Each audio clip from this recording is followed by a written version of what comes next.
mucho gusto al maestro Miguel Vadillo. Miguel, un abrazo, muy buenos días. Buenos días, Vicente. Buenos días también para tu gran audiencia, a tus órdenes. Miguel, pues vaya anuncio, vaya publicación que realizas, maestro, porque habla de políticos involucrados con despachos, empresas que tienen a su vez negocios hasta con el crimen organizado. Y estos dineros terminaron en las cuentas de Ricardo Anaya, en los despachos de Santiago Krill. Apórtanos más detalles, si puedes, maestro, a esto que estoy mencionando. Sí, fíjate que desde hace mucho tiempo hemos conocido esta dualidad de muchos abogados que entran a la política y se convierten pues en líderes de partidos, concretamente el Acción Nacional, en este caso, y que al mismo tiempo litigan en tribunales, Vicente. Este problema pues es viejo, es conocido ya. Me parece que Santiago Krill es una mala copia de Diego Fernández de Ceballos, al que para muchos es su jefe, porque así le apodan. Y es una mala copia porque aspira a ser como él y lo copia en todo. Veamos, por ejemplo, que Santiago Krill fue el promotor, impulsor y quien preparó a Ricardo Anaya para contender por la presidencia de la República. Afortunadamente perdieron, porque bueno, no me imagino un país gobernado por estos. Y es una mala copia porque Santiago Krill hace también lo mismo. Es un político de derecha que ha estado en contra de cualquier programa social gubernamental, distinto a lo que pasaba antes, por supuesto, actualmente de Andrés Manuel López Obrador, y también se mantiene despachos es en plural, de abogados, desde donde opera, con la influencia política que esto les permite, y que pues desgraciadamente no hay leyes que prohíban esto, que habría que decir, a ver, Santiago Krill, si tú estás devengando un salario en el Congreso, pues debes de apartarte del litigio, de tribunales, porque no puedes tener esa doble función, porque es inmoral, Vicente. Como bien dice el presidente, esto es inmoral, porque por las mañanas litigan en tribunales y en las tardes, noches, están aprobando leyes en los congresos. Entonces esto no puede seguir siendo. Esto lo hizo toda su vida Diego Fernández de Ceballos y ha sido muy criticado. Entonces está en la misma situación, pero ahora con un agravante.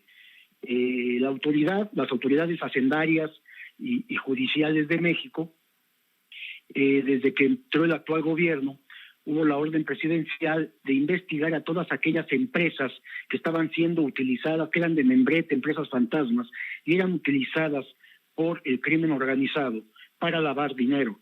Pero no solamente lavar dinero, sino que también elaboraban facturas apócrifas para que no se pagara impuestos, una serie de delitos que venían con estas empresas fantasmas, que muchas no tienen ni direcciones o direcciones falsas, y muchos de sus socios o sus miembros de estas empresas tampoco corresponden a la realidad, son nombres ficticios o nombres de personas, porque a veces ponen al chofer, al ama de casa, a alguien, algún trabajador, los ponen al frente de estas empresas sin que ellos lo sepan. O sea, es toda una maquinación fraudulenta, delincuencial. Bueno, pues estas empresas que fueron investigadas desde principios de sexenio, estoy hablando de hace 3 años, se inició toda esta investigación, porque antes se permitía con toda libertad. Ahora no, se ordenó la investigación, tanto la Unidad de Inteligencia Financiera como el Servicio de Administración Tributaria y los órganos de inteligencia también, como el Centro Nacional de Inteligencia, empezaron a indagar e investigar qué tipo de empresas eran, si existían, si sus ingresos, sus egresos, de dónde provenían y todo esto. Bueno, en esta investigación encontraron una red de empresas, 36 empresas plenamente identificadas. La mayoría de ellas operan en Zapopan, Jalisco. Zapopan, como tú bien sabes, junto con Bahía de Banderas en Nayarit, son los 2 bastiones principales del cártel Jalisco Nueva Generación. Entonces estas empresas vinculadas también a este cártel, a esta mafia delincuencial, bueno, pues hacían operaciones para ellos y estaban la mayoría de estas asentadas ahí en Zapopan. Bueno, estas empresas contratan a despachos de abogados. ¿Y para qué contratan a despachos de abogados si son empresas fantasmas o de papel? Bueno, para que puedan o les hagan un trabajo de asesoría y de defensa legal si se necesita. Entonces los tienen bajo ingresos fuertes y hasta ahí tú dirías, bueno, pues es un servicio profesional que desarrollan los abogados. Pues sí, pero no solamente eso, porque empiezan a salir millones de pesos de estas empresas y son canalizados a despachos de abogados. Y de esos mismos despachos transfieren este dinero a otros despachos. O sea, hay triangulaciones de dinero, y esto en el mejor argot de las autoridades financieras son operaciones sospechosas. ¿Sospechosas de qué? Pues de lavado de dinero, precisamente.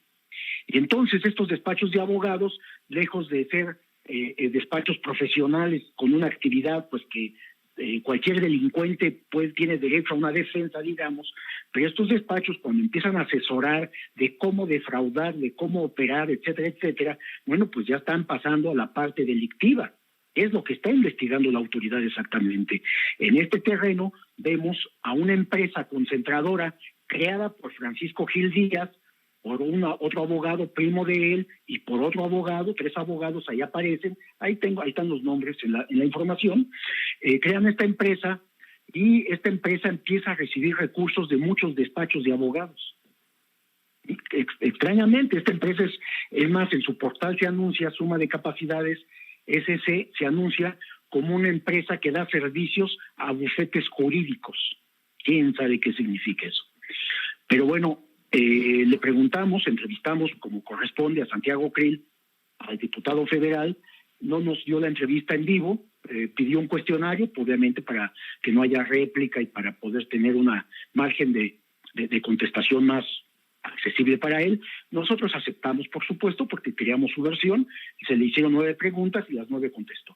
Él decía que él tiene derecho a la secrecía, que es un trabajo profesional que él realiza y que él y su hijo jamás han recibido dinero de empresas que no estén legalmente constituidas.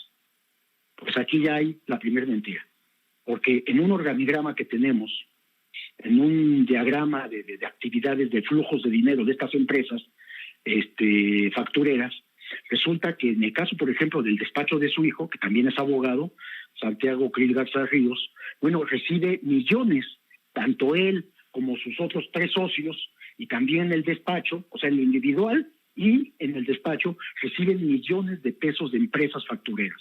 Y estas empresas ya son definitivamente ilegales. Ya están identificadas por las autoridades como ilegales, las están persiguiendo a sus socios, a quienes las hayan constituido. Entonces, aquí ya hay un problema delincuencial en donde abogados participan en esto. Entonces, bueno, pues la investigación, como te digo, aunque tiene 3 años, es que todas las partes financieras, Vicente, no, la ruta del dinero que le llaman, no es sencillo, es complicado, y más cuando hay transferencias de un despacho de abogado a otro, o de ese despacho a otro. Entonces, esta empresa Suma de Capacidades, de la cual es el principal socio Santiago Krill, le entregó 80 millones a Santiago, poco más de 80 millones de pesos, entre 2015 y 2021. En el caso de su hijo, él recibió de manera directa 42 millones. Y también ha recibido más millones directamente de empresas factureras. O sea, es un flujo de dinero impresionante. Y bueno, pues deja huella porque lo que hicieron fue hacer transferencias, porque en determinado momento tal vez no estaban siendo investigadas. Me refiero al sexenio pasado. No eran investigadas y estas empresas eran manejadas como si fueran empresas legales, bien constituidas. Lo cual, bueno, pues no se investigaba de dónde provenía el dinero, no se sabía, porque hay la sospecha y ya tienen algo de evidencia que el dinero que obtienen estas empresas factureras proviene también del crimen organizado, concretamente del Cártel Jalisco Nueva Generación. Entonces ya estamos hablando de un grupo delincuencial de empresas, de los que las constituyen, que pues por supuesto son delincuentes, y también donde despachos de abogados se han visto vinculados con estas empresas, asesorando como representantes legales. Hay una operación, Vicente, de uno de los abogados, de más de 800 millones de pesos. O sea, No, hablamos de cantidades importantes, pues. Entonces, bueno, pues ahí está la investigación, vamos a ver en qué concluye. Esperemos que el fiscal Alejandro Gertz pueda terminar sus indagatorias, abrir expedientes bien y presentarlos adecuadamente ante tribunales, ante los juzgados, para que pues empiecen a llegar órdenes de aprehensión contra todos aquellos que hayan cometido actos ilícitos, porque el hecho de ser abogados no les da una credencial de impunidad para seguir actuando y operando con toda libertad, Claro. participando con la delincuencia organizada. Pero aún más, Vicente, concediéndole a Santiago Krill en sus respuestas, que las puedes ver ahí en la página de Contralínea, el cuestionario que contestó, concediéndole que es su derecho a la secrecía, al secreto profesional, que sí lo tienen los abogados. Y no, él nos dice que no puede hablar de sus clientes, de las empresas ni de las operaciones. Bien, concediéndole este derecho, que pues por supuesto la ley se lo da, pero pensando que hace un trabajo profesional. Yo te pregunto esto: si un abogado defiende a un mafioso, a un delincuente, a alguien vinculado al crimen organizado, y ese delincuente o ese grupo delincuencial le paga al abogado con dinero sucio, con dinero obtenido de actos ilícitos, ¿acaso esto no es lavado de dinero? ¿Acaso no hay un problema de utilizar dinero sucio para pagarle a abogados? ¿No los hace cómplices a estos abogados? ¿O ellos, amparándose en el secreto profesional, dicen, no, para mí es legal porque él es mi cliente, me puede pagar con lo que pueda? Pues me parece que no. Y si la ley lo permite, pues hablamos entonces ya no de las leyes, hablemos de los actos inmorales que cometen estos despachos de abogados al participar, asesorar y representar legalmente a estos grupos delincuenciales.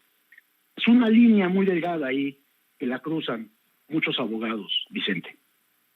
Muy importante lo que acabas de mencionar, maestro Miguel Vadillo, director de la revista Contralínea. Miguel, me llama mucho la atención esto que también escribes en el artículo, en el reportaje, en la investigación. Dice, según el organigrama de las operaciones financieras sospechosas del despacho Suma de Capacidades SC de Santiago Krill, también salieron recursos por 4.1 millones de pesos para el excandidato presidencial del PAN, Ricardo Anaya Cortés, actualmente sujeto a investigación penal por presunto involucramiento en una red de sobornos que recibieron de Pemex en el gobierno de Enrique Peña Nieto para que legisladores panistas aprobaran la llamada reforma energética. Como se sabe, Santiago Krill, socio y fundador del despacho Krill García y Asociados, fue el principal asesor y coordinador de campaña de Ricardo Anaya cuando este fue candidato por el PAN a la presidencia de la República en 2018 y cuya contienda perdió frente al actual presidente Andrés Manuel López Obrador. Pero eso no es lo único que me llama la atención, sino que también mencionas esta parte.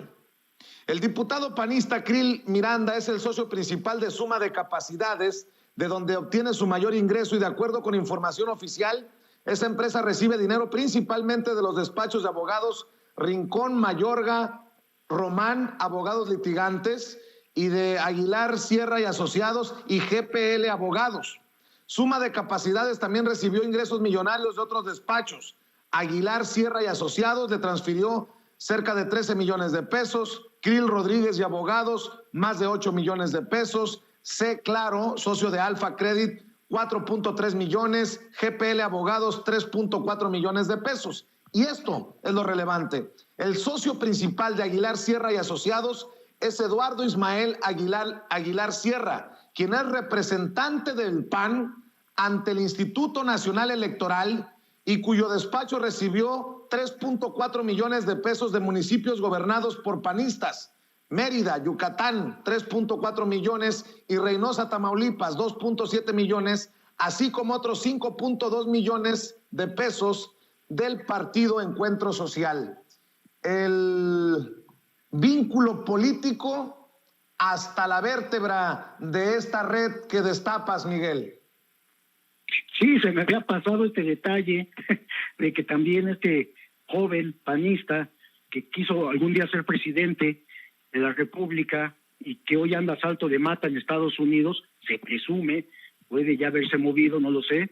Ya ves que a los prófugos de la justicia mexicana les da por irse a Israel, donde no hay tratado de extradición y donde pueden permanecer en la impunidad. Por allá tenemos a 2 mexicanos y probablemente más. Pero bueno, volviendo a Ricardo Anaya, pues sí, no hay justificación alguna. Suma de capacidades, esta empresa de Krill le entrega 4.1 millones a Ricardo Anaya. Y digamos que esto obedecería ¿a qué? Pues a que su amigo era su principal promotor cuando fue candidato presidencial del PAN. Él lo impulsó y se impuso a todos los demás aspirantes a la candidatura presidencial por ese partido de ultraderecha.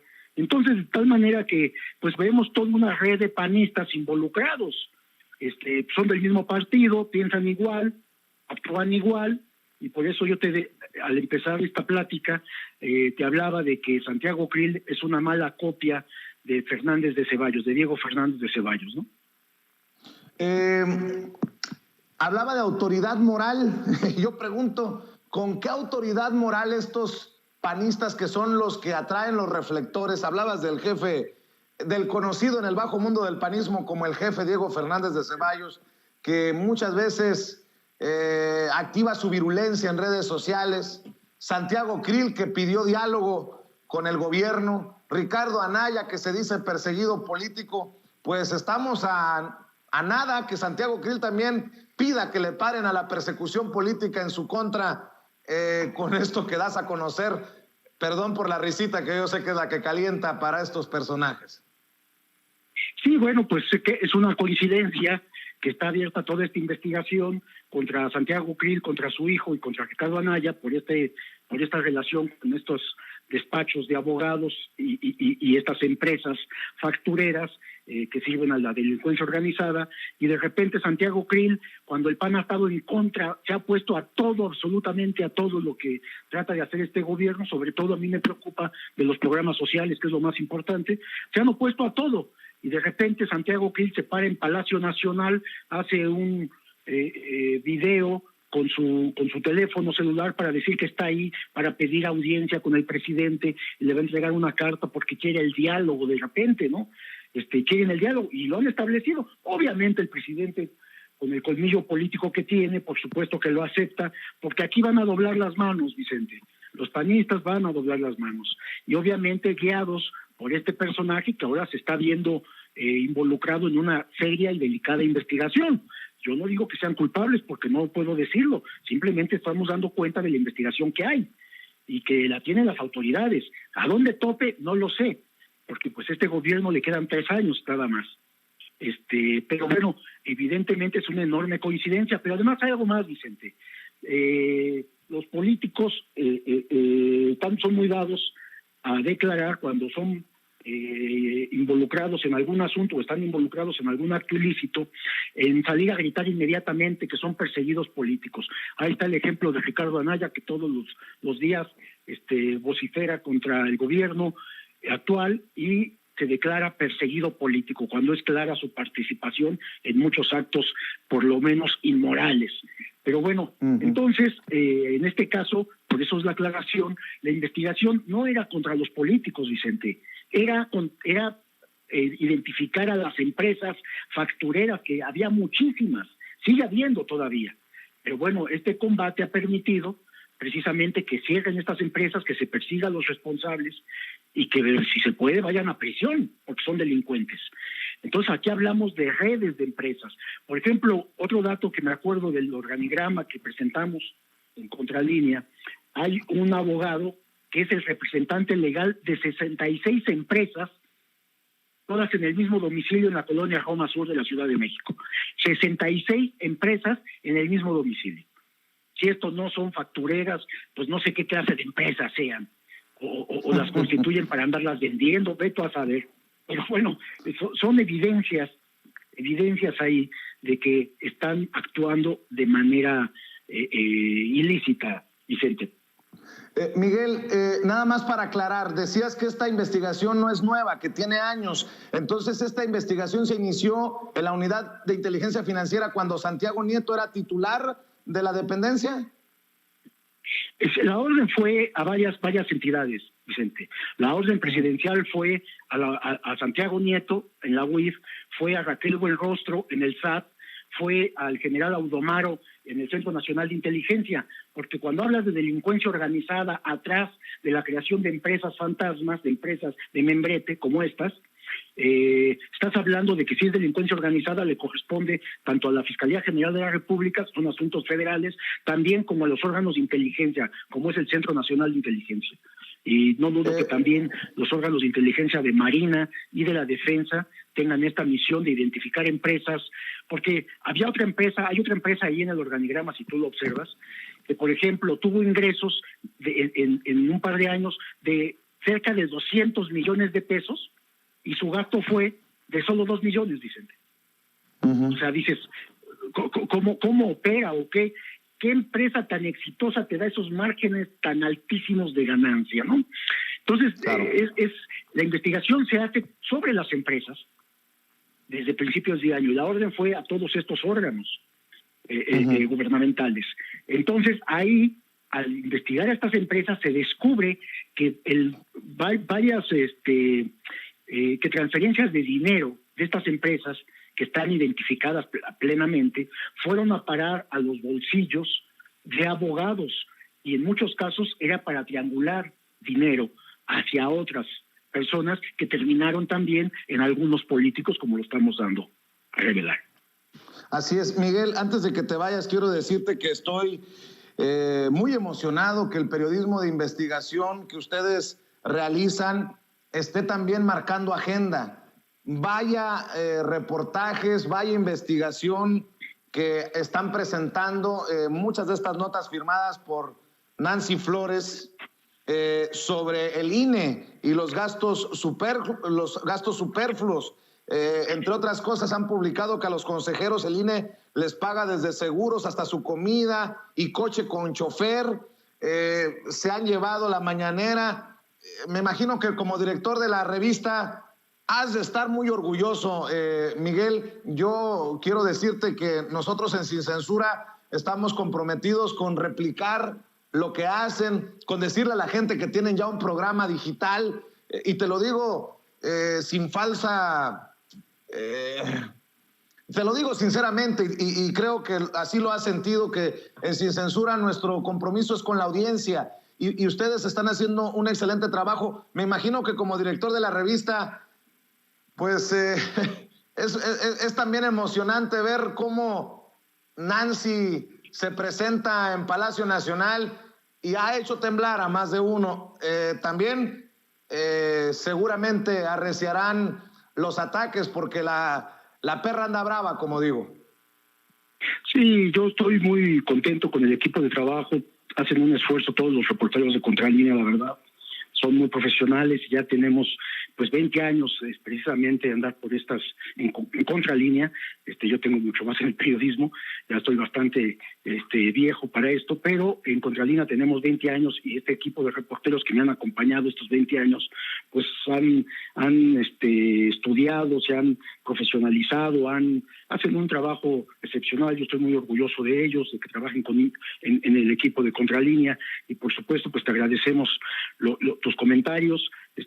Para nosotros es un halago y nos da más fuerzas para continuar nuestro trabajo investigativo. Y sí, efectivamente, esto puede traer siempre, como sabemos y nos ha pasado, consecuencias, Vicente. Pero bueno, pues es parte del trabajo. No vamos a dejar de hacer periodismo jamás mientras estemos vivos y lo hacemos con mucho gusto y con mucho orgullo, sobre todo con una enorme responsabilidad periodística y con un enorme compromiso por la democracia, por la libertad y por la justicia, Vicente. En momentos en que el periodismo mexicano atraviesa una crisis, es importante lo que dices, Miguel, en momentos en que hay, entre comillas, periodistas, comunicadores, personajes que tienen los micrófonos abiertos y las cámaras en espacios de alcance nacional y hasta internacional, no hay otra forma más que apostarle a esto que se hace, ¿no? Con honestidad, con transparencia y por el bien de las audiencias. Ahora que el presidente Andrés Manuel López Obrador ha informado que se ha contagiado nuevamente con coronavirus, se confirma aquello que dijo, que son tiempos de canallas, son tiempos de sopilotes y muchos sopilotes, desafortunadamente, desde estos medios de comunicación, personajes encumbrados dizque en el periodismo mexicano, pero que le han hecho gran daño al gremio, a la labor, Miguel. Alguien que desea un mal para otra persona es una mala persona, Vicente. Y como decía Kapuscinski, para ser un buen periodista primero tienes que ser una buena persona. Todos esos que salen a vociferar en contra del presidente en este momento, que anuncia que ha sido contagiado por este virus y se alegran de ello, son malas personas, Vicente, es lo que te puedo decir. Por supuesto que todos los demás mexicanos, que somos la mayoría, deseamos su pronto restablecimiento y sabemos que va a salir adelante. Es un hombre con una fortaleza impresionante, que por lo menos a mí, antes de que empezara su gobierno, pues claro que tenía dudas y yo cuestioné muchas cosas y demás, pero al paso del tiempo me he ido convenciendo de este compromiso que tiene el presidente de la República con la nación, con los mexicanos, con el país. Y esto pues a mí me llena de orgullo tener un presidente de esta naturaleza, Vicente. Miguel, en el canal de YouTube ya están transmitiendo todas las mañanas. En la página de internet, en redes sociales, ahí es donde siguen publicando y en donde espero que las miles de personas que están conectadas en Sin Censura apoyen, porque de eso se trata, de seguir invitando a la gente para que se informe con ustedes, Miguel. Te agradezco mucho, sí, por supuesto, estamos en YouTube, en todas las plataformas, y bueno, vamos a continuar haciendo. Afortunadamente, hoy tenemos una salida de información para muchos, por muchos canales, por muchas vías. Ya no necesitamos de los grandes periódicos, de las grandes televisoras para informar nuestras investigaciones, tenemos cómo hacerlo, y esto pues nos da una enorme ventaja para hacerlo de manera... Pues nosotros de todo el equipo. Entonces, estamos muy contentos con lo que está ocurriendo y, pues, por supuesto, seguimos haciendo un trabajo de investigación a todas las esferas gubernamentales, del sector privado, del sector sindical, de la sociedad. Todo aquello que le interese a la gente, nosotros estamos ahí metidos investigando, Vicente. Suscríbanse al canal de Contralínea y si quieren seguir al maestro Miguel Vadillo, director de la revista, búsquenlo en Twitter en @vadillo_contra. Miguel, muchas gracias por este tiempo que le dedicas a la audiencia de Sin Censura y estamos al pendiente que este 2022 venga cargado de éxitos profesionales y bendiciones familiares, Miguel. Gracias, Vicente. Salud para todos y también salud para toda la audiencia. Hasta luego. Un abrazo. Miguel Vadillo, el director de la revista Contralínea, hablando con nosotros sin censura. Y vaya